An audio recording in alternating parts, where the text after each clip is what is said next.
Salut, c'est Clémentine de l'Imerté. Avant de lancer l'épisode, j'ai envie de te partager un événement génial que j'organise. Tu as peut-être déjà entendu parler du Mamas Break, le week-end de pause pour les mamans.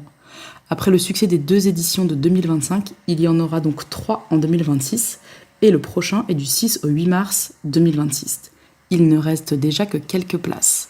Le Mamas Break, c'est 48 heures entre mamans dans un lieu magnifique au cœur de la Drôme pour ne rien faire d'autre que te faire chouchouter et kiffer. Pendant tout un week-end, tu vas profiter de yoga, de temps de coaching, d'un atelier de poterie, d'un massage, de repas ultra gourmands préparés par notre chef et de temps de détente. Le tout sans contrainte horaire, sans enfant qui te coupe toutes les 3 secondes et sans charge mentale. Tout est pris en charge. Le prochain Mamas Break est du 6 au 8 mars dans la Drôme. Le groupe est presque complet, donc ne tarde pas à réserver ta place. Tu trouveras toutes les informations en descriptif de l'épisode ou sur ma page Instagram clem-doula.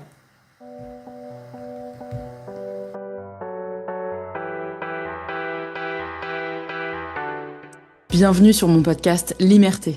Je suis Clémentine Roy. J'accompagne les mères à se remettre au centre de leur vie et à prendre conscience de leur puissance. Les mères sont des badass, des reines du quotidien qui gèrent un foyer, une famille, bien souvent un boulot, une vie sociale et qui le font comme des chefs. Avec L'Imerté, je porte haut et fort la voix des mères sans qui ce monde n'existerait pas. Je souhaite sincèrement que les mères osent s'affirmer, prendre la place centrale qui leur revient dans la société parce qu'elles ont tant à apporter. C'est bien grâce aux mères que le monde existe aujourd'hui. Les épisodes de L'Imerté sont toujours sans filtre, sans tabou et authentiques. Bienvenue dans L'Imerté, le podcast qui fait rayonner la voix des mères. Salut, bienvenue dans cet épisode 55 de l'Imerté. Merci beaucoup pour toutes vos écoutes, vos partages, vos étoiles, vos abonnements. Ça aide vraiment, vraiment, vraiment à la visibilité du podcast. Donc si c'est pas déjà fait, tu peux aller sur ton appli d'écoute, mettre 5 étoiles au podcast, t'abonner. Ça aide vraiment grandement. Ça me permet de continuer de faire rayonner l'Imerté et c'est super important puisque je n'ai pas fini de vous partager des sujets chauds. Pour la petite anecdote, c'est la troisième fois que j'enregistre cet épisode. Parce que j'ai eu des bugs de micro, des bugs d'enregistrement, j'entendais rien, j'étais pas contente de comment ça sortait. Bref, je refais cet épisode. J'espère que c'est la dernière fois que je l'enregistre. Parce que c'est un sujet intense. Je trouve ça super symbolique que ce sujet, j'ai eu besoin de l'enregistrer 3 fois pour le sortir. Donc j'espère qu'il va vous plaire. N'hésitez pas à venir me dire en commentaire comment ça vous aura parlé. On parle très souvent de la beauté d'être mère. Si ce n'est pas votre premier épisode de l'Imerté, vous savez qu'ici on parle pas que de ça. Et notamment, il y a un sujet qu'on n'a jamais abordé et pourtant il est super important. C'est le coût de la maternité. Il y a le coût dans le sens don de soi, don de notre corps, don de notre temps, don de notre énergie. Mais qu'en est-il du coût réel de l'argent? On va parler de ça aujourd'hui, on va parler de moula. Combien ça coûte d'être maître, d'être mère? Et spoiler, les études montrent que ça nous appauvrit. Et donc, je vais vous expliquer pourquoi, par quel mécanisme, et ce que vous pouvez faire pour commencer à reprendre le pouvoir sur l'argent. Je vais commencer par quelques données, parce que oui, avant même d'être mère, le fait d'être une femme t'appauvrit. C'est brut, mais c'est déjà statistique. En moyenne, en France, les femmes gagnent environ 23% de moins que les hommes, à temps plein. C'est une étude de 2023. Déjà, rien que ça, c'est chiant. Le fait d'être une femme t'appauvrit par rapport au fait d'être un homme. Pourtant, à ma connaissance, il y a quand même beaucoup de boulots qui ne se font pas avec un pénis, donc je ne comprends pas pourquoi les hommes gagnent plus. Peu importe. Enfin non, pas peu importe, mais on va y venir. Donc, déjà, tu es une femme, tu t'appauvris. Maintenant, tu deviens mère, et là, l'écart salarial se creuse. Il y a même un terme pour en parler, ça s'appelle le Motherhood Wage Penalty. Ouais, je suis hyper bilingue. C'est la pénalité salariale liée à la maternité. Concrètement, ça veut dire quoi? Ça veut dire que le fait d'être une mère fait que tu t'appauvris encore plus que si tu n'avais pas eu d'enfant. Et c'est très simple. On estime, c'est une étude de 2019, on estime que 5 ans après la naissance, les revenus salariaux des mères sont en moyenne 25% plus bas qu'ils ne l'auraient été pour une femme sans enfant. En gros, si tu as des enfants, tu perds 25% de salaire 5 ans après la naissance. Donc, si je résume, si tu es une femme, tu t'appauvris. Si tu es une femme avec enfant, tu t'appauvris encore plus. On va aller creuser les raisons de cet appauvrissement, mais avant, je voudrais faire un point sur l'argent en lui-même. Parce que tu écoutes cet épisode et tu ressens peut-être une contraction à l'idée d'écouter un épisode sur l'argent et sur le fait de gagner de l'argent. Simplement parce que oui, parler d'argent en France, c'est tabou. Mais alors parler d'argent quand on est une femme, c'est encore pire. Et ça vient tout simplement d'une construction sociale toute pourrie, intégrée depuis des dizaines d'années, transmise de génération en génération. Et en fait, cette construction sociale, elle creuse en plus les inégalités, puisque hommes et femmes n'ont pas le même rapport à l'argent. Un homme qui dit qu'il veut gagner plein d'argent est un homme ambitieux, carriériste. Une femme qui dit qu'elle veut gagner plein d'argent est une femme vénale, matérialiste. Encore une fois, il ne s'agit pourtant pas de gagner de l'argent avec un pénis. En fait, parce que c'est un sujet important, et encore plus parce que c'est un sujet tabou, j'ai vraiment envie qu'on le creuse.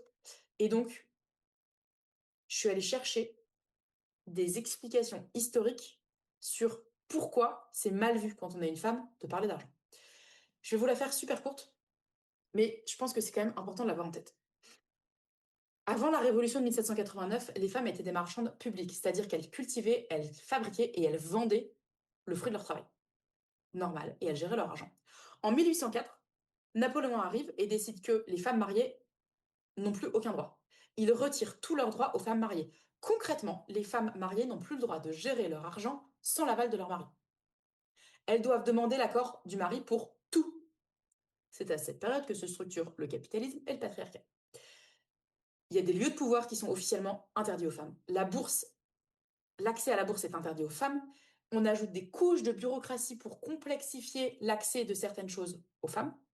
Et donc, c'est là que s'opère la construction sociale suivante. L'homme est programmé pour être vers l'extérieur, pour gagner de l'argent, pour travailler, etc. La femme est programmée pour aller vers l'intérieur. On lui demande bien gentiment de ne pas s'occuper de l'argent et de rentrer dans son foyer. C'était en 1804, donc vous dites peut-être, ouais, c'était il y a longtemps, tout a changé. Et pas tellement, puisque le Code Napoléon qui régissait le régime matrimonial a perduré jusqu'en 1965. 1965, c'était il y a 60 ans. Alors, heureusement, il y a eu quelques avancées avant, notamment grâce à des groupes de femmes qui se sont battues pour que les femmes mariées puissent bénéficier de leur propre salaire si elles avaient une profession distincte de celle de leur mari. Elles ont obtenu gain de cause après 11 ans de combat. C'était en 1907. Mais tout ce code Napoléon, tout le droit lié euh, à l'égalité juridique, on va dire, sur l'argent, ça ne date que de 1965. Ça veut dire que ça ne fait que 60 ans que les femmes peuvent disposer de leurs biens sans l'accord de leur mari. Donc si aujourd'hui vous avez des craintes liées à l'argent, au compte commun, au partage, en fait vous êtes juste encore imprégné de ce que votre grand-mère ou votre mère ou votre arrière-grand-mère plutôt ont vécu. Ok? Pourquoi je vous partage ce contexte? Parce que, en fait, ce qui est super intéressant de voir, c'est que d'un point de vue juridique, il y a l'égalité économique. Mais dans la vraie vie, pas du tout. On en est super loin. Et le fait d'être mère, c'est encore pire. Et cette différence ne vient pas seulement du niveau de salaire horaire, ça vient de plein d'autres mécanismes que je vais vous partager juste après. Ces mécanismes, je vais vous en partager quatre. Le premier, c'est lié à la réduction du temps de travail. En devenant mère, beaucoup de femmes réduisent leurs heures de travail ou passent à temps partiel pour concilier garde d'enfants et boulot. C'est donc très logique, moins d'heures de travail, moins de salaire à la fin du mois. Sauf que ce qui est super intéressant de voir, c'est que ce temps partiel, il est majoritairement pris en charge par les femmes. En 2014, près de 80% des emplois à temps partiel sont occupés par des femmes.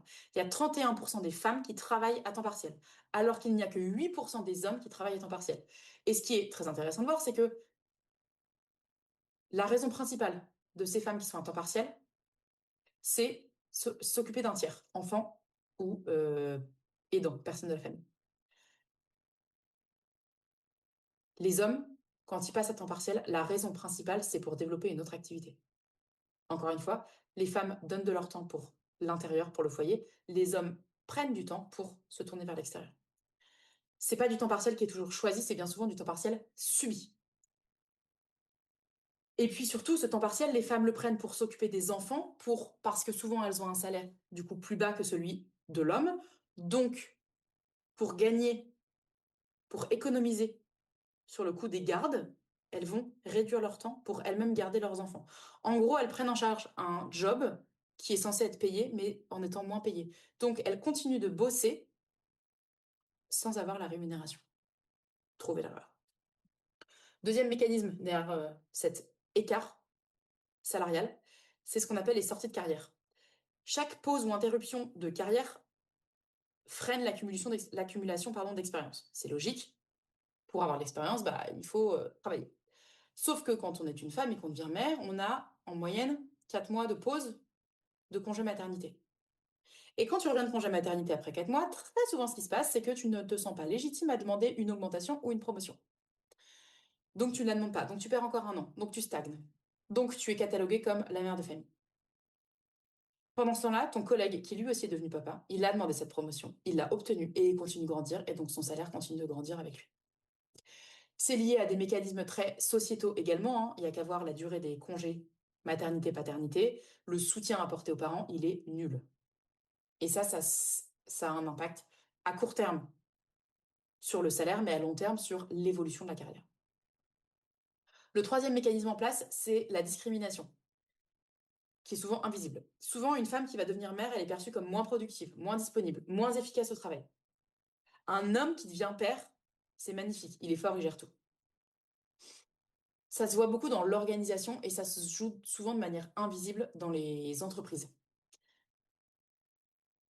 Par exemple, un couple qui se dirait, nous, on a une organisation super bien rodée, ma femme va bosser plus tôt pendant que moi, l'homme, je gère les enfants le matin, et elle part plus tôt pour s'occuper des enfants le soir, et moi, homme, je bosse plus tard.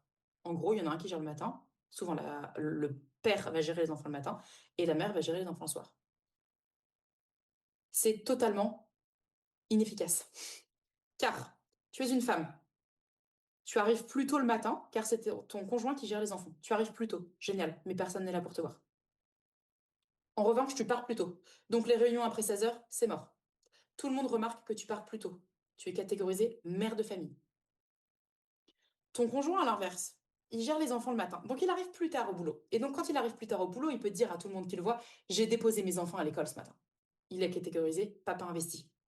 Et il part plus tard. Ça veut dire qu'il peut être présent pour toutes les réunions de dernière minute, tous les moments informels après le boulot, et rester plus tard que tout le monde. Il est catégorisé salarié investi.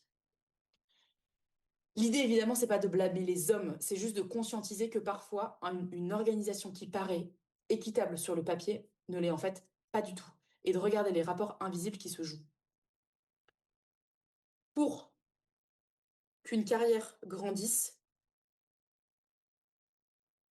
l'entreprise a besoin de voir que le salarié ou la salariée est investi et pas juste une mère de famille qui vient faire ses heures. Voilà. Quatrième mécanisme, et pas des moindres, c'est le couple hétérosexuel. Les mères s'appauvrissent parce que la majorité des mères sont en couple hétérosexuel. Et donc là, je m'adresse évidemment au couple hétérosexuel. Je vais pas me faire que des copains, mais précisons quand même, je suis moi-même dans un couple hétérosexuel, donc autant dire qu'enregistrer cette partie, ça a été aussi très inconfortable pour moi, d'autant plus que, comme je disais au début, c'est la troisième fois que je l'enregistre. Ça m'a obligée à regarder ce qui se passe dans mon foyer, et je n'échappe évidemment pas à ce que je vais vous partager. L'arrivée d'un enfant dans un couple hétérosexuel, ça creuse les inégalités entre l'homme et la femme.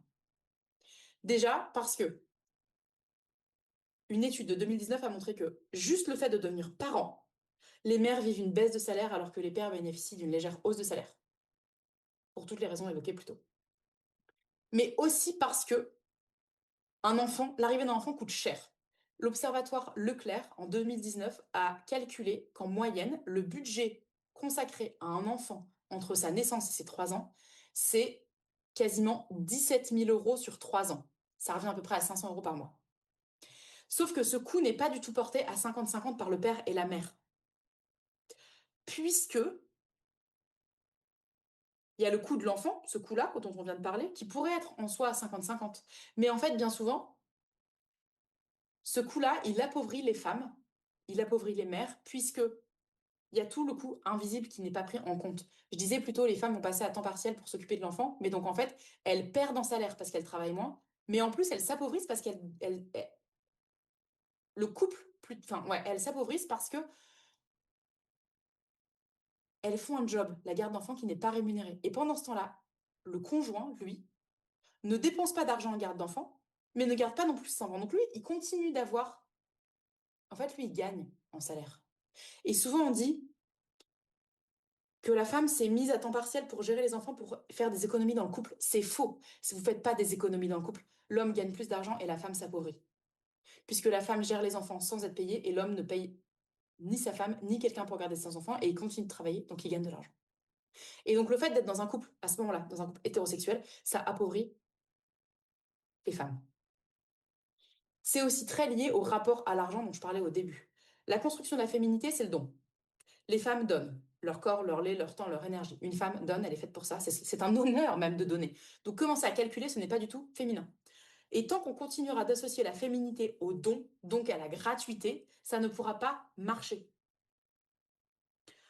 Puisque on associe la féminité au don, à la gratuité, on associe la masculinité au pouvoir, à l'argent. Et ces présupposés, ils se retrouvent vraiment dans le fonctionnement des familles. Ça se retrouve dans le fonctionnement des familles, ce qui provoque souvent qu'en fait, on ne parle même pas d'argent en couple. Et sur ce sujet, vraiment, juste, je vous recommande le livre de Titiou Lecoq, Le couple et l'argent, dans lequel elle met en scène Gwendoline, qui est une Française imaginée à partir de toutes les Françaises qui existent. Et on suit Gwendoline tout au long de l'argent de poche quand elle est enfant à son divorce quand elle est adulte et toutes les mécaniques qui se sont mises en place. Et on voit très concrètement comment elle s'est appauvrie. Pas du fait de sa naïveté, pas du fait de son manque d'ambition, juste du fait des mécanismes en place et des sujets qui n'ont pas été abordés. Parce que parler d'argent en couple, c'est délicat. Parce que parler d'argent, ça reviendrait à dire, OK, en fait, on va parler de mon intérêt personnel. C'était comme si on disait bon, que notre intérêt personnel passait avant l'amour. En fait, pas du tout. L'amour passe avant. Mais puisque l'amour passe avant, si on aime, on veut le mieux pour l'autre. Et donc, si l'amour passe avant, on devrait s'assurer que chaque membre du couple est en sécurité.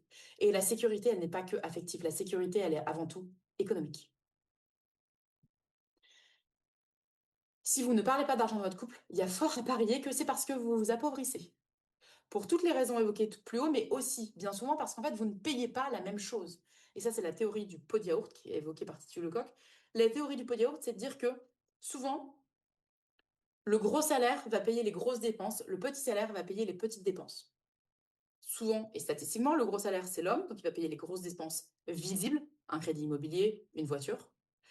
Et le petit salaire, statistiquement, la femme va payer les petites dépenses invisibles, les courses, la consommation, la crèche, etc. Qu'est-ce qui se joue quand on sépare de cette manière-là? C'est que l'homme, avec son gros salaire, paye des dépenses visibles qui constituent du patrimoine, alors que les femmes, avec leur petit salaire, vont contribuer à tout ce qui est courses alimentaires et donc repartir avec rien. Si demain vous vous séparez, celui qui a payé la voiture repart avec la voiture. Celle qui a payé les pots de yaourt repart avec une poubelle. C'est pas ouf. En fait, en s'occupant des dépenses visibles, des grosses dépenses, le partenaire détient aussi le pouvoir, alors de manière complètement inconsciente, hein. Mais il détient le pouvoir parce que ces grosses dépenses-là, c'est ce qui est valorisé. Et donc, ça crée comme une dette invisible. Et la femme, souvent, va se dire, ah ouais, ok, c'est grâce à lui que il y a une maison, je vais moi aller payer un peu plus des courses, la lessive, le yaourt, etc. Mais demain, si vous séparez, il y en a un qui garde la voiture et l'autre qui garde des pots de yaourt vides. Si je synthétise un peu ça, en gros, ce qu'on voit, c'est que l'argent des hommes sert à constituer du patrimoine, alors que l'argent des femmes sert aux dépenses invisibles. Donc, plus vous êtes économiquement vulnérable, plus vous devriez vous garantir une sécurité et donc investir dans les grosses dépenses. À ce moment-là, tu te dis, OK, je fais quoi de tout ça? Et bah, tu fais quoi? Tu reprends le pouvoir. Mais pas en essayant de tout faire d'un coup. Et ça, ce serait le piège. Ce serait vraiment, si tu, enfin, ce serait un piège de vouloir transformer tout ce que tu as entendu là en nouvelle injonction. Si là, si tu dis, OK, maintenant j'ai compris, il faut que je fasse un budget, il faut que je négocie, il faut que j'investisse, il faut que je corrige, il faut que j'en parle avec mon conjoint et tout. Non, stop. Reprendre le pouvoir, ça commence par toi à l'intérieur. Parce que le sujet est déjà un sujet de toi à toi. C'est super important que tu comprennes que si tu t'appauvris, ce n'est pas parce que tu es naïve, parce que tu es nulle en gestion d'argent, parce que tu es pas ambitieuse, parce que ça t'intéresse pas. Si tu t'appauvris, c'est parce que tu évolues dans un système qui historiquement a organisé ton appauvrissement. Si déjà tu captes ça, mission accomplie. Je vais te proposer une seule chose à faire. Et cette chose, ce n'est pas un tableur Excel. C'est remettre l'argent dans la conversation. Dans ta tête, mais aussi dans ton couple et dans ta vie. Pas pour créer du conflit, mais vraiment pour créer de la clarté. Parce que tout ce que tu ne nommes pas continue d'agir. Donc l'argent, tant qu'il reste dans l'ombre, eh ben, il continue de t'abhorrer. En parler, c'est le premier pas pour comprendre. Et si tu veux aller un cran plus loin, je vais te proposer 3 questions simples, pas des actions, hein, des questions que tu peux te noter pour y répondre plus tard. Tu n'auras peut-être pas les réponses tout de suite, mais déjà, si tu te poses les questions, ça va t'ouvrir des portes. La première question, qui s'appauvrit concrètement dans ton organisation actuelle? Qui s'appauvrit en argent, mais aussi qui s'appauvrit en temps, en énergie, en patrimoine. La deuxième question, qu'est-ce que tu finances aujourd'hui? Et qu'est-ce que tu construis? Est-ce que tu finances des pots de yaourt et donc tu construis une poubelle? Ou est-ce que tu finances une maison et tu construis ta sécurité? Troisième question, si l'amour n'était pas incompatible avec la sécurité économique, autrement dit, s'il n'y avait aucun jeu de pouvoir entre l'argent et l'amour, qu'est-ce que tu ferais différemment? Si en t'écoutant, en apportant ces réponses, tu te dis ok, j'ai compris, mais je ne sais pas du tout par où commencer, ni comment en parler sans tout faire exploser, bah c'est là que ça devient intéressant de se faire accompagner. Quand je travaille avec des mères, ce sont souvent, même toujours, des mères qui ne veulent plus choisir entre l'amour, la sécurité, l'ambition, l'argent, la carrière, l'audace, le lien. Et donc, ce que je commence toujours par faire, c'est de remettre de la clarté dans ce beau bazar. Remettre de la clarté, c'est remettre de la justesse et c'est remettre du choix. Parce que tout part du choix que tu vas faire. Dans ton identité, dans ton couple, dans ta charge mentale, dans ton rapport à l'argent, dans la place que tu prends. Reprendre le pouvoir sur l'argent, ça ne veut pas dire devenir froide, devenir dure, devenir manipulatrice, calculatrice, vénale, matérialiste. Pour moi, reprendre le pouvoir sur l'argent, ça veut dire se respecter. Parce que, on a beau dire, hein, l'argent fait pas le bonheur. Voilà, pourtant, je pense que les gens qui peuvent manger et avoir un toit sur la tête sont un peu plus heureux que ceux qui n'ont rien à manger. Donc l'argent ne fait pas le bonheur, mais l'argent est pourtant une clé centrale de ton quotidien. Et tant que tu ne le remets pas au centre de ton quotidien, en tout cas, tant que tu ne le sors pas de sous le tapis, il y aura toujours de la friction et tu continueras de t'appauvrir. Les mères ne sont pas faites pour s'appauvrir par amour, ça suffit ce bullshit du sacrifice. Les mères ne sont pas non plus faites pour porter toute seule le coût invisible de la famille. On ne peut pas dire qu'on ne sait pas. On sait combien ça coûte. Tu n'es pas faite pour finir avec tes pots de yaourt vides. Tu es faite pour transmettre. Et tu ne peux rien transmettre si tu n'es pas en sécurité. Or, la sécurité, ce n'est pas que l'amour, l'eau fraîche. La sécurité, c'est aussi la liberté, le choix. Et combien de femmes aujourd'hui ne changent pas leur quotidien en termes de carrière, en termes de couple, en termes d'activité, parce que financièrement, elles ne sont pas libres, parce qu'elles ont passé des années à s'appauvrir sans mettre le nez dedans. Si tu veux transmettre convenablement, tu as besoin d'être libre. Si tu veux être libre, tu as besoin de pouvoir faire des choix. Si tu veux avoir le choix de faire des choix, tu as besoin d'être en sécurité financière. Si cet épisode t'a un peu secoué, c'est normal. S'il t'a mis un peu en colère, c'est normal. Et si t'as donné envie d'en parler, c'est parfait. Parle-en, partage-le à une amie, à une sœur, encore mieux, partage-le à ton conjoint. Tu le partages à ton conjoint, tu t'assures qu'il l'écoute et ensuite vous prenez la voiture et vous allez faire 1 heure de voiture à 2. Vous allez voir que vous allez avoir des discussions formidables. Plus on parle d'argent, moins c'est un sujet tabou, plus on reprend notre pouvoir. Et pour moi, c'est la base de la liberté. J'espère que cet épisode t'a plu. Il m'aura fallu 3 fois pour l'enregistrer, je ne le réenregistrerai pas. Viens me partager en commentaire ce que t'en as pensé. Partage-le à quelqu'un qui en a besoin. Et on se retrouve très vite dans un prochain épisode de Liberté. Bye bye. Cet épisode est déjà fini. s'il t'a plu, n'hésite pas à mettre 5 étoiles au podcast et à t'abonner, quelle que soit la plateforme d'écoute sur laquelle tu es, puisque plus il y a d'avis, d'étoiles et de personnes abonnées, plus le podcast est visible. Et plus il est visible, plus les parents entendent des histoires qui leur ressemblent. Et plus les parents entendent ces histoires, moins il y aura de tabous sur la parentalité et en particulier sur la maternité. Alors merci de faire voyager ce podcast pour toi, pour moi et pour tous les parents.